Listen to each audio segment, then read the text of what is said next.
A very good afternoon and a warm welcome to UBC Lunchtime News on this very first day of November 2023. I'm Loreen Masika Kazimoto. Now this afternoon we start off with 6 schools operating around the landing sites in Entebbe Division B have been selected to benefit from learning materials and teachers' guides to be donated by the Korean Embassy through the Uganda-Korea Friendship Association. Now, according to Richard Sechondo, the chairperson of Entebbe Division B, most schools in Entebbe, being privately owned, face a number of challenges, including a lack of learning material that adversely affects the students' performance in final examinations. We have the report. Learner's book for Senior 4. I know most of you are going to Senior 4 next year. There is a need because of the new curriculum. These books were designed in line with the new curriculum Uganda is now adopting. So there is quite a great need, and we are sure the Uganda-Korea Friendship Association was entrusted with the task of distributing the books to selected schools. Today we have been in Entebbe and we have been in other places. We have seen the response was good, and the children and the people of the school were very happy to receive the books. We hope this is just the beginning of our relationship with some of the schools in Uganda. There is a need of supporting these private schools, and I'm hereby appealing to the government that as we lobby for assistance to these schools, government schools, we should also think about private schools, because it's like the proprietors of these schools, they are lending us a hand, because it's our responsibility to educate Ugandans. So I think whenever we get a chance of getting some support with schools, let us also consider these UP schools, private schools. I think you have seen where we have moved that there is a need. For example, in Entebbe, for us, we are living in a landlocked area. It's like an island. When you look at Chigungu, we have Division B, we have only one USE school, which is Entebbe Comprehensive. For the students to move from Chigungu to Comp and coming back, it's about 16 kilometers, which is hectic to our students, and some of them, they end up dropping out, more especially the girls. What they have done, because as you know, the population in the school must match with the books in the library, but you find that sometimes the books are less, though the government has been able to support us by giving us those books, but sometimes they are not enough. So when other organizations like Uganda Korean Friendship Association come in to give us the support, then there is a very good move ahead. And also, when it comes to the girl child, we really want to keep them in school. And we really need support from the parents, from the teachers, from the political leaders around, and the government at Government has emphasized the need to empower the Uganda National Oil Company, UNOC, to supply fuel and gas in Uganda. The Minister of Energy and Mineral Development, Ruth Nankabirwa, tabled the first reading of the Petroleum Supply Amendment Bill 2023 to incorporate UNOC into the business. Nankabirwa insists that the capacity of UNOC is justifiable and asked Parliament to expedite the legislation process. We have more. Minister for Energy and Mineral Development, Ruth Nankabirwa, has presented the Petroleum Supply Amendment Bill 2023 for the first reading.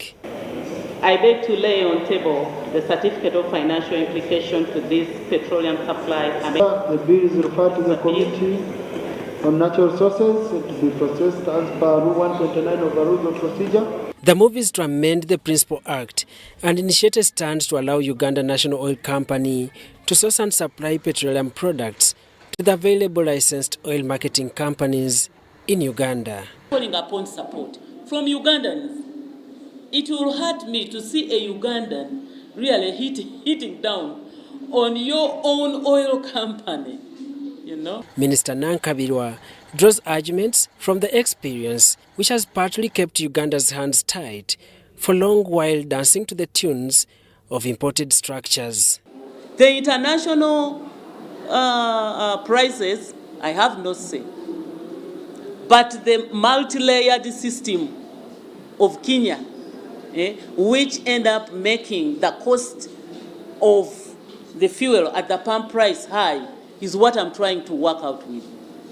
So I'm expecting that the cost will not be, increased because of the new policy. No, I don't expect that. And for the money, you watch the space, okay? I am not going to ask for money from Matia Kasaija to do the business. When asked about the capacity of UNOC in handling this huge project, the minister answered in affirmative. And the oil marketing companies have understood. So when you see your co-wife crying more than you, the mother of the dead child, then you know there is a problem. Okay? If your co-wife cries more when you've lost a child, then you know that she may be the cause of the death. Can you welcome your own company? Let them try. Despite the stages of legislation, UNOC is already in advanced stages after it negotiated a financing partner, Vitol Bahrain EC, which will provide working capital and ensure a competitive pricing of petroleum products. That with the mandate that government has entrusted on us and with the team that we have, we will be able to deliver this mandate. And on top of that, we are riding on the back of a very reputable company, Vitol, which is the #1 independent global trader with a turnover last year in excess of 500 billion. And they will be working with us in financing this business, and we are sure we will deliver competitive pricing. However, Minister Nankabirwa assures the public of the exit route in case UNOC acts in contrary. I am mandated as a Minister of Energy to nominate another person, but with approval of Cabinet. So we have put security. Nevertheless, if the legislation succeeds, Government of Uganda remains in active dialogue with the Kenyan government to ensure a smooth implementation of the shift in policy. But this is the real timing for me to strike, and I am striking. Daniel Mugoya, Gloria Gutabinji, UBC News. The welfare of elderly alongside other vulnerable persons continues to raise debate among social protection advocates in Uganda. Renowned economist Dr. Ezra Suruma decries poor funding for the cause, which leaves the elderly living in subhuman situations. Now, this was during a national dialogue on social protection in Kampala, where Chairperson Uganda Parliamentary Forum on Social Protection, Flavia Kabahenda called for philanthropy in supporting the cause. I made them myself. This is Joan Babirie, a youthful fashion designer, speaking to social protection advocates through an interpreter. I can go to different public places. She is sharing a testimony of what happened when she embraced social protection through Girls Promote Girls initiative. The Girls Empowering Girls program was able to send me money, the cash transfer, which I was able to use to start my own business, and I was also taught the skill of tailoring. Such are people whose welfare activists have always advanced. Gidudu Mafwabi is the Minister of State for the Elderly Persons Affairs. You will recall that government in 2015 approved the National Social Protection Policy, which provides the framework for implementation of social protection programs in the country. Top among the concerns is funding for the welfare of the elderly and disabled communities.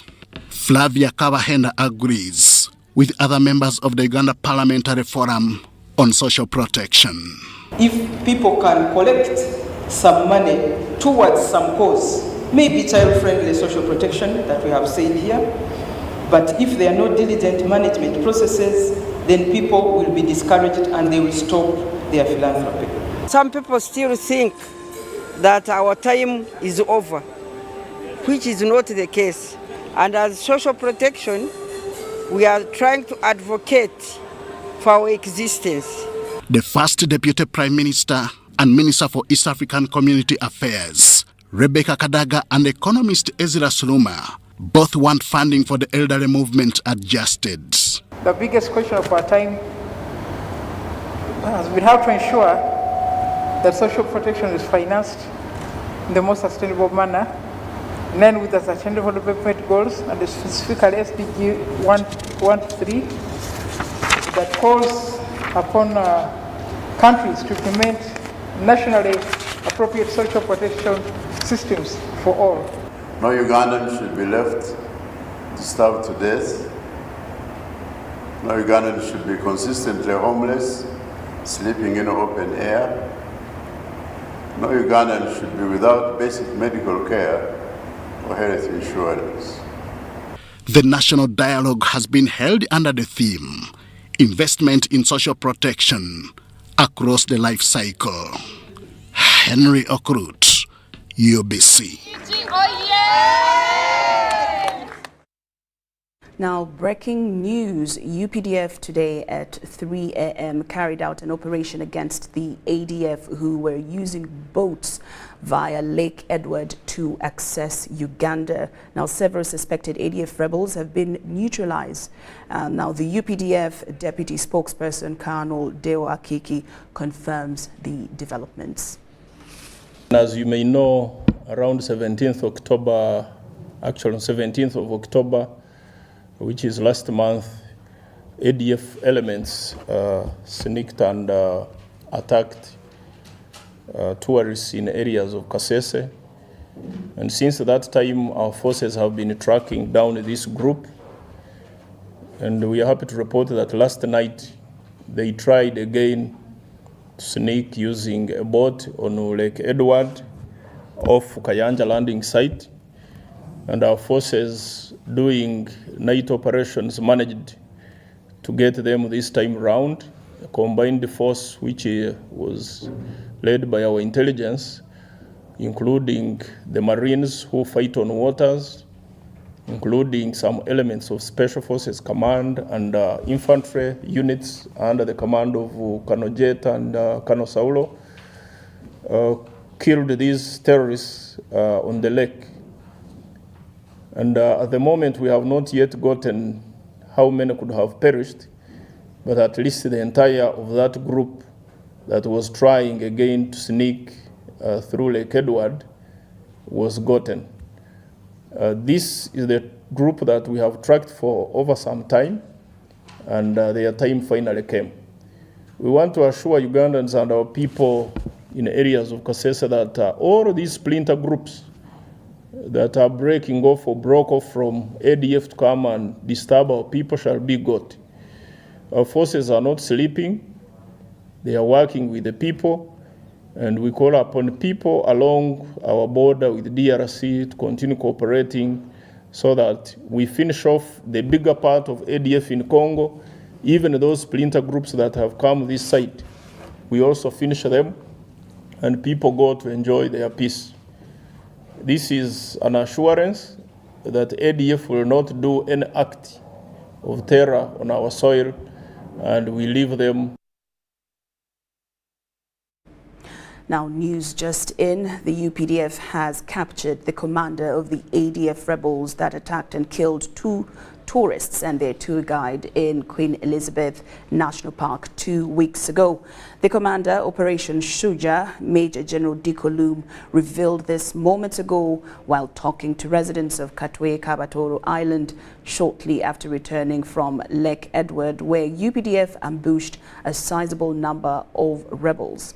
He said they have been hunting for the group of rebels that have been terrorizing residents in Kasese after sneaking into the country from the Democratic Democratic Republic of Congo. General Dikoloum said the captured rebel leader is called Njovu. He assured the community that the hunt is still on. Now, more details on this story will be coming in our subsequent bulletins.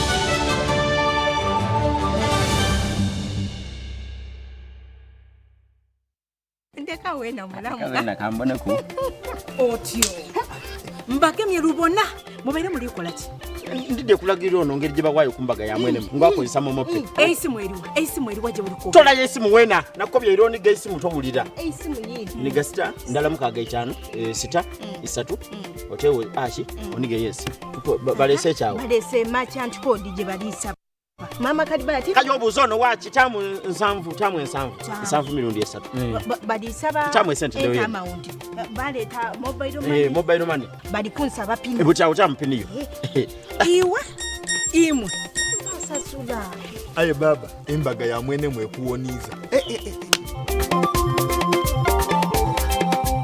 Pay or shop with MTN Momo and get cashback every week. It's free of charge. Use the Momo app or dial *165*3#. Juko. Yo. Check the shopping, man. What's your secret? Haven't you heard of the Parish Development Model PDM? Yes, I did, but I thought it was just a talk. No, Sebatia. It is real. I and a few friends together formed a circle, accessed money from the PDM, invested in a poultry project, and now things are moving. Juko. I thought I was one of your friends. You are. But you left me behind. I didn't leave you in poverty. What you do, just visit your LC2 chairperson and your parish chief and start the process of economic transformation. Just like that. The Parish Development Model is an initiative from the government of Uganda through the Ministry of Local Government designed to transform all lives of Ugandans for the better. PDM, my parish, my development, my life.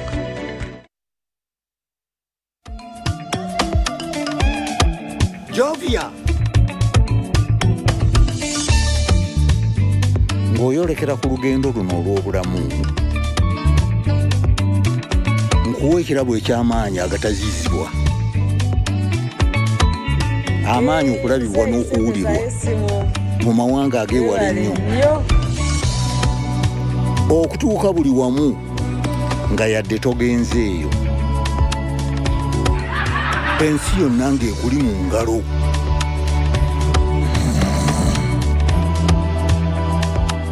okutambula mu biseera n'okumanya buli kimu ekirina okumanyibwa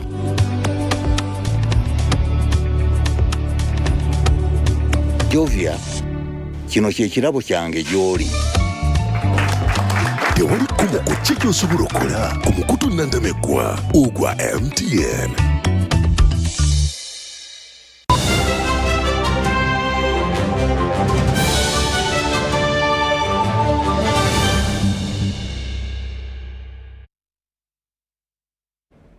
Welcome back from that break. Now, in more news this afternoon, the Private Sector Foundation Uganda has announced the return of its annual Private Sector Development Awards. Now, these awards aim at recognizing the outstanding contributions of individuals, businesses, associations, community groups, cooperatives, private companies, and government agencies to the growth and development of the private sector in Uganda. We have more. The high cost of doing business is among the issues affecting business and entrepreneurship growth in the country. Despite this setback, experts are certain that the growth trajectory of various sectors of the economy is on the right track. If you see the closures right now of businesses, those businesses that got so negatively impacted by COVID, all right, and have not been able to recover. Now, right now, they are being foreclosed. If they got money from the banks, so the banks now are selling them off. Okay? So it is not on its own a reflection of the status of the business now. It is a reflection of what we went through during the COVID time. But the current business environment, as I said, is growth mode, and we're moving on. The growth has compelled the Private Sector Foundation to announce the return of its annual Private Sector Development Awards.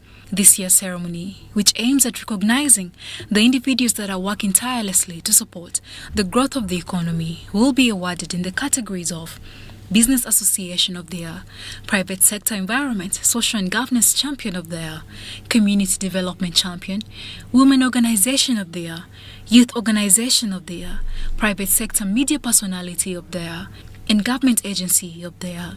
Now, for the Business Association of the Year, we expect your association to be a registered association, and you have been in business for 3 years and more. So those who are below 3 years, no, we are not going to consider you. Okay? We have to encourage the spirit of entrepreneurship so that it creates jobs, and also reward those who are doing right. There are many youth that start hustles and then they fail. So what are these other youth doing right? The ones who've managed to break through the glass ceiling, so that we can have youth mentoring youth. To facilitate social and economic growth, entrepreneurs have been urged to widen their market base within the African continent due to the similarity of standards. In terms of standards, it's not that complicated.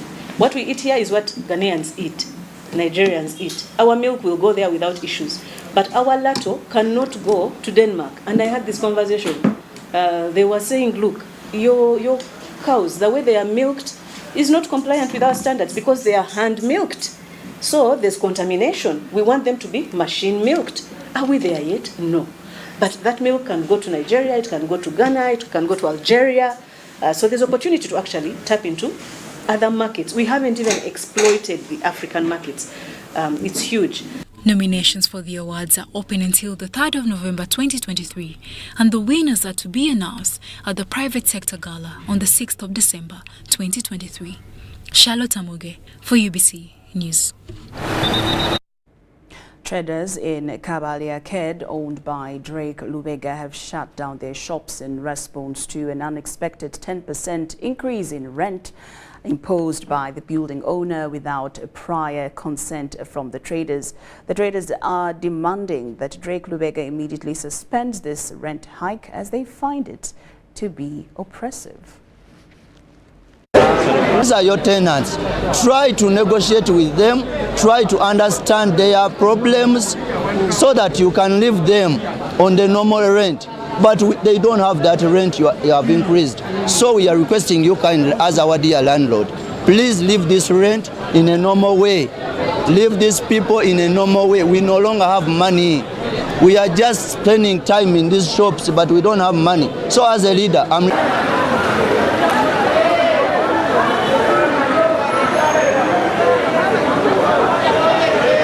sekuwakanya yenna twetaaga obwenkanya ng'abasuubuzi. Abantu baavuwadde nnyo mu kaco kano ng'ekibaavuwaza yeno impunity egenda maaso mu balandiroodi b'omu Kampala wano n'emiriraano.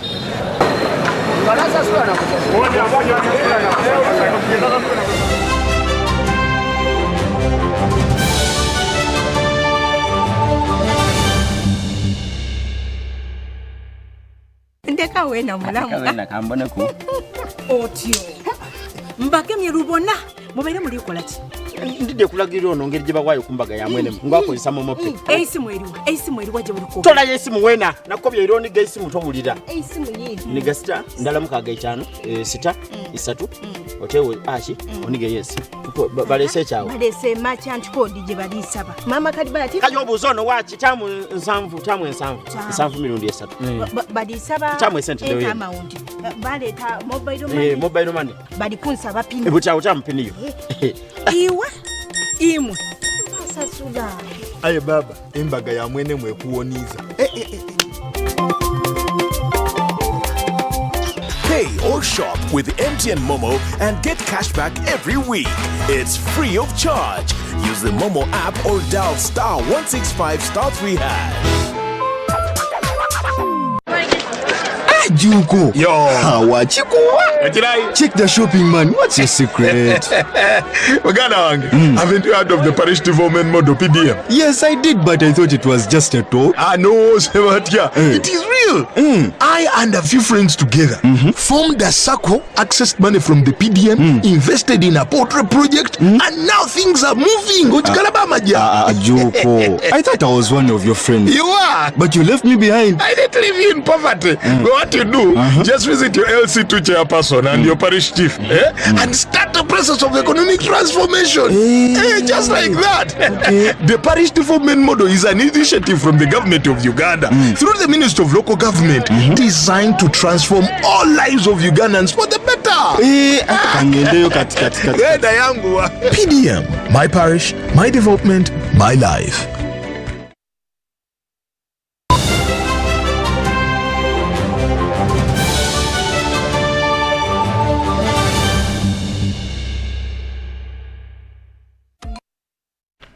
Welcome back from that break. Now we have a very short interview today, and we're speaking about the Uganda movie industry. Now it has grown, since the past 20 years. However, it could be a little bit better if we decide to, think outside the box when it comes to content and also expanding our market potentials. Now this afternoon with me in studio, film director, producer, and writer Dare Folder is here, of course, to explain to us more about this. And also, one thing that I picked in this synopsis that I was reading right here, Uganda is rightly positioned for this great opportunity. Yes. This is something major. This is something big. So tell us more about that. Thank you for having me. And, good afternoon, viewers. My name is Dare Folder.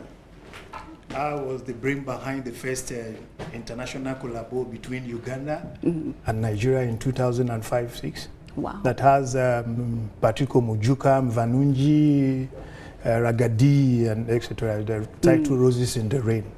That was my first movie here. Yes. Since then we have grown.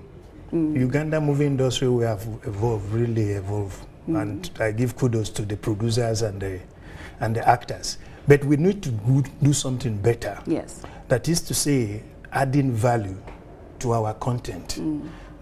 For example, people want value for money. Yes, that's true. Gone are the days we produce movies of 10 million shilling, 20 million shilling, we put it in cinema and want people to come and watch for 50,000 shilling, get fee. No, it has changed. So what we want to do, we want to go the right way, like the Nigerians. We need to look at how we can add value to our stories, to our events, to our cultures, promoting our tourism with Uganda movie content. That is the brain behind what me and my team, we have come together. We want to use this Imbalu Cultural Festival movie adaptation. What we are trying to do, we want to adapt Imbalu Cultural Festival into a movie drama. When we say adaptation is like renovating a house. By the time we finish renovation, the only thing it will share is the story, the set, and the character. So that is what we want to do. And it's going to be the biggest cinematic African movie production in East Africa, not only in Uganda. Because Imbalu Cultural Festival is unique. Yes. We have it only in Uganda and some part of Kenya. So it's a project that we have put together. It's going to feature over 500 Ugandans. Oh, 500? Yes. Oh. 10 Nigerian actors, the finest, and 2 Kenyans. Because among the cast, the Bama Kochi alone, we have them about 400 to 500 casts. Yes. Because the Bama Kochi are the brotherhood, those who are circumcised on the same year. For example, if my set was circumcised in 1982, we have another set in 1984. There are some cultural taboos that comes with it. Oh. If we are circumcised in the same year, we become like family. You can't marry my daughter. I cannot take your wife. I see you as my family member. So those group alone, we call them brotherhood, the Bamakuchi. They are over 400. We want to bring them.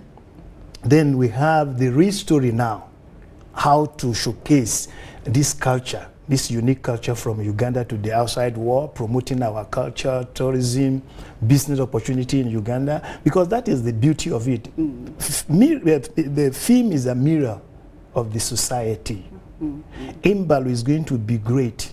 It's going to be fantastic. It's going to be massive.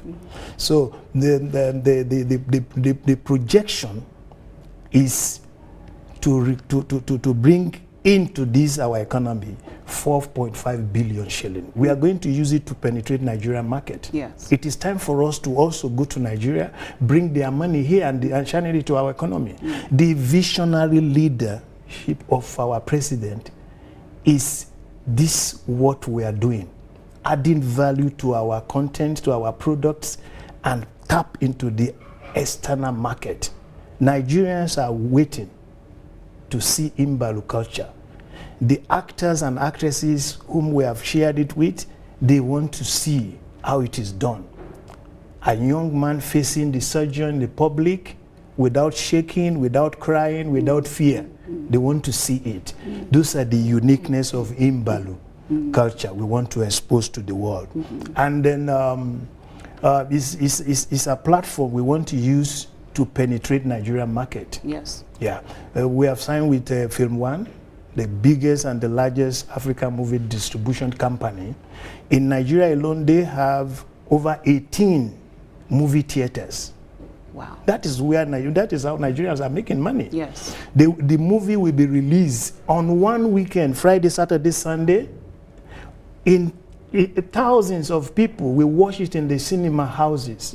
That is how we rake the first money. If the demand is high, God willing, we go for the second weekend. From there, Film One has connection to premiere it again in UK, in USA, in different states. And as well, we are going to premiere it in Uganda also with earmark Mbale, the unique city. Yes. Then it will be in Kampala, Gulu, and Mbarara when we are going to premiere. Actually, the first advanced team will be here on between 20 and 22nd of this month. We are going to Mbale. We're going to see how we are going to handle the issue of set designing, how we are going to bring out the screen play better. Okay. Because we are not just going to do something that is for local. Yes. It is going to be of international standard, quality, and all the things involved. Thank you so much, Dari, for giving us that info. You talked about hiring over 500 Ugandans, and of course, good, you've told us when the first set will be here in Uganda. For such a big, I would say a massive project, how long does it usually take?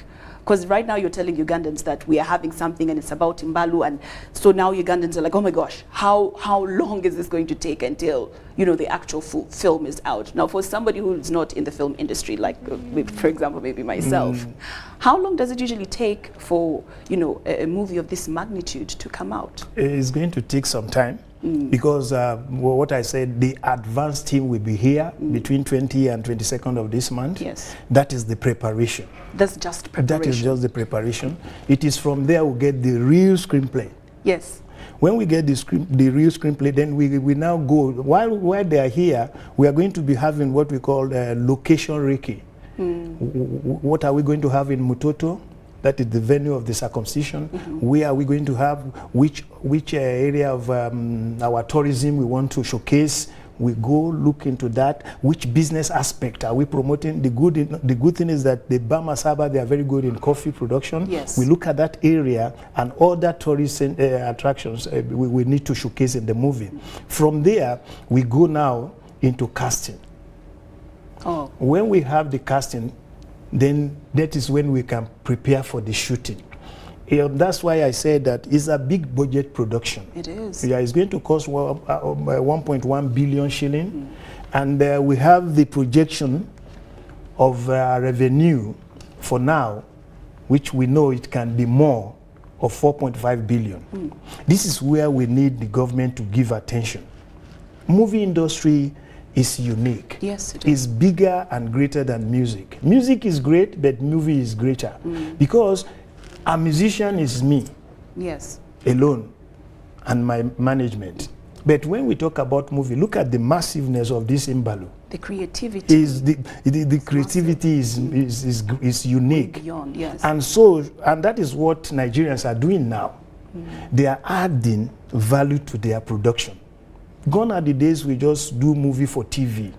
Even the TV now, the demand is dropping. Is dropping. People wants to go online on Netflix, on Amazon, Vudu to watch content. So how do we compete with them? It is when we have unique project that can. If you have heard about Jagun Jagun, a new movie from Nigeria recently. If you watch it, you will know that it's massive. That is the kind of vision we are having for Imbalu. Wow, I'm already excited. Thank you. On every Ugandan's behalf, because comparing the Ugandan film industry and then the Nigerian, it's definitely a very good opportunity for Ugandans to learn something from the Nigerian movie industry, and definitely I can't wait. I know the Ugandans also can't wait. Please give us your final remarks. My final remark is that I've been saying this on several occasions, that what we need from the government of Uganda for this our movie industry is attention. Yes. Yes, it's attention. Once government give us attention, heaven is the limit. Yes. The sky is very near. Because look at what Nigeria did 5 years ago. $3 million was channeled into their movie industry. And they are reaping it now. And they are reaping. It's with this partnership of international bodies, and they are reaping it. That is what we need. Let government pay attention to this industry. It's an industry that can create jobs for our youth and adults. Well, thank you very much. Thank you so much, Dari You're welcome. Folder, Thank you for having me. Movie writer, producer, and director with us here in studio. Well, if Nigeria did it, Uganda can did it too. That's how usually we say it. All right, UBC Lunchtime News takes a very short break, and we'll be right back.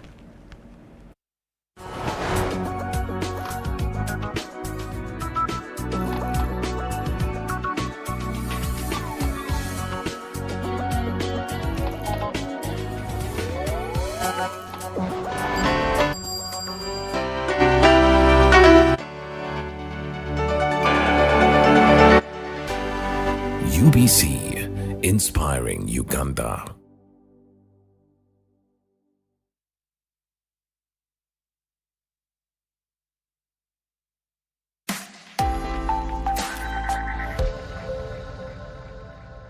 My name is Damali Sali, and I welcome you to this episode of the Ideation Corner.